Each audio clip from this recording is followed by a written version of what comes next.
En el sur, cuando yo llegué ya el Islam predominaba, ¿no? Pero cuentan en Adén, en la ciudad de Adén, que cuando era el gobierno socialista, ¿sí? las mujeres iban a la playa en pantalón corto y minifalda, ¿no? Había hasta una mujer juez, había, bueno, iban a las escuelas, quizá era Yemen del Sur, Yemen del Sur estamos hablando, y sobre todo la ciudad de Adén, era posiblemente en los derechos de la mujer, era tan avanzado como podía ser Irak. O sea, era uno de los sitios que más las mujeres habían dado un paso, ¿no? Cuando yo llegué ya no era así. Cuando yo llegué, como había habido, yo llegué en el año 2000, ya hacía 5 años de que esa ley, apoyada por los islamistas, habían entrado en Adén. Eso significó, obviamente, perseguir a todos los al Partido Socialista, que era el más secular, ¿no? Y apoyaba a todos estos movimientos de la mujer. Y empezaron a meter en la cárcel, por ejemplo, gente que iba a pantalón corto, les obligaban a usar la valla. Si ibas a la playa con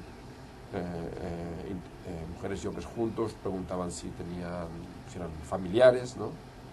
Y pues había una fábrica de cerveza que ya no funcionaba, pero la prohibieron y la cerraron, prohibieron las cervezas. Todo ese movimiento secular y de liberación de la mujer y más permisivo que significaba el socialismo en Yemen del Sur, eso se acabó o se fue acabando en el 94.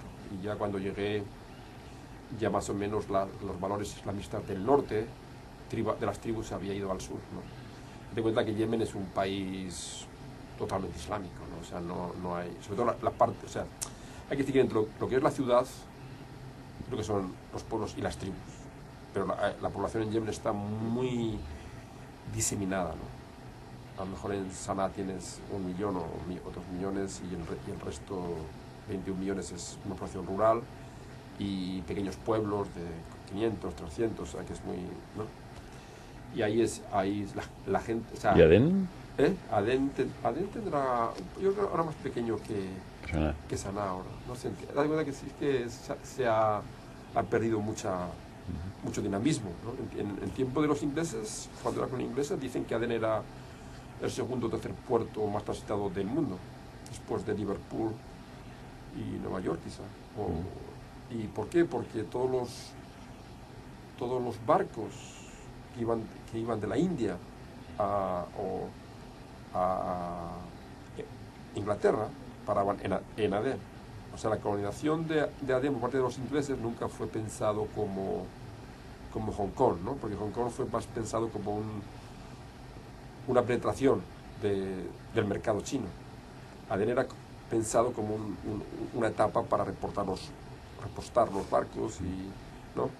Y arear un poco las piernas. Entonces paraban en Adén y continuaban hacia Bombay, ¿no? O daban la vuelta hacia la India, ¿no? ¿Y ese auge islamista tú cómo lo interpretas? ¿A qué lo atribuyes? Yo lo interpreto básicamente porque coincidió con el cambio no se llama de hegemonía, no se llama de hegemonía, pero ¿quién controlaba el mundo árabe? ¿No? Desde los años 50 que empezó la descolonización, creo, con Nasser se vio un movimiento nacionalista muy fuerte. Y todo el mundo árabe se secularizó, se intentaron hacer repúblicas, acabar con el poder de los imanes, el poder de las mezquitas.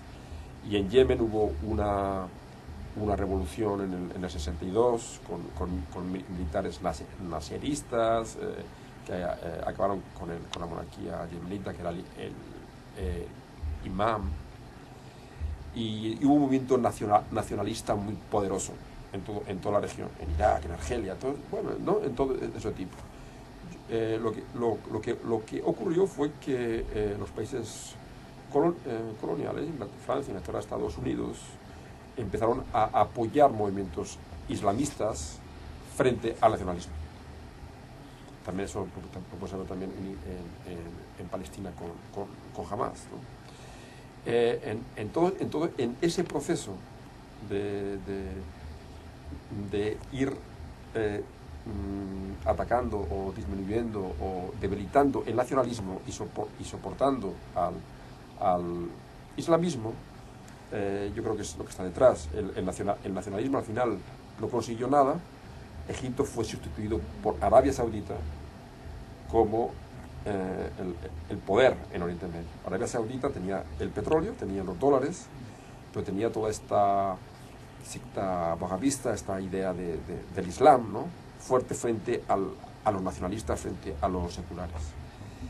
Y en Yemen eso se produjo de una manera mucho más pragmática, porque los militares naseristas que habían hecho la revolución nunca pudieron doblegar completamente a las tribus de las montañas, tuvieron que pactar. Y al pactar, sectores de estas tribus islamistas quedaron dentro del estado post-revolucionario.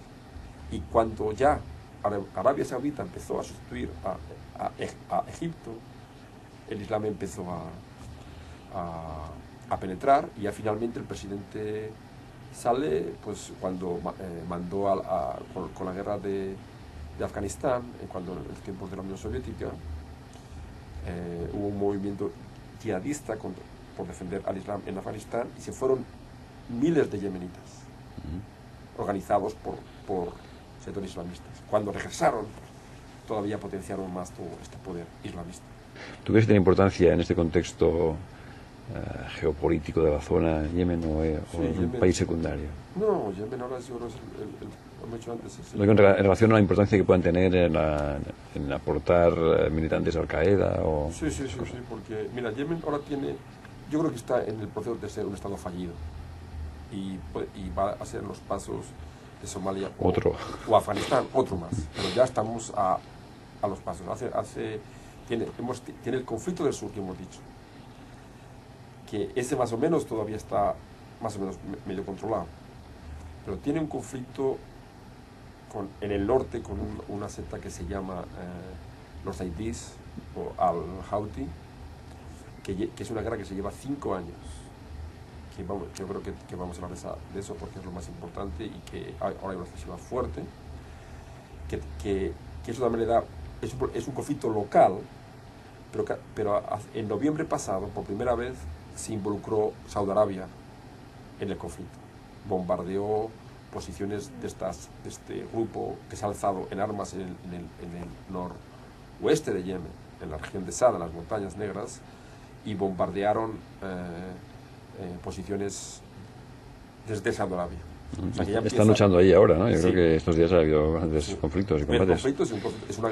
Hubo una guerra intermitente de 5 años. En agosto empezó el presidente Saleh una ofensiva allí, y se ha complicado. Yo creo que yo leí que a principios de diciembre controlaban los rebeldes, controlaban la ciudad más importante, Sada, y ya se está extendiendo hacia la provincia de Amarán, que está a 50-60 kilómetros de la capital, y eso es lo que está al sur de Saudi Arabia, y no son chiíes en el sentido como pueden ser los iraníes, pero sí que es una rama del chiismo, ¿no?, los aidíes. Entonces, en el conflicto que hay entre Saudi Arabia e Irán, ese conflicto local en Yemen puede empezar a jugar un papel regional, que Al-Qaeda está otra vez reorganizándose muy poderosamente.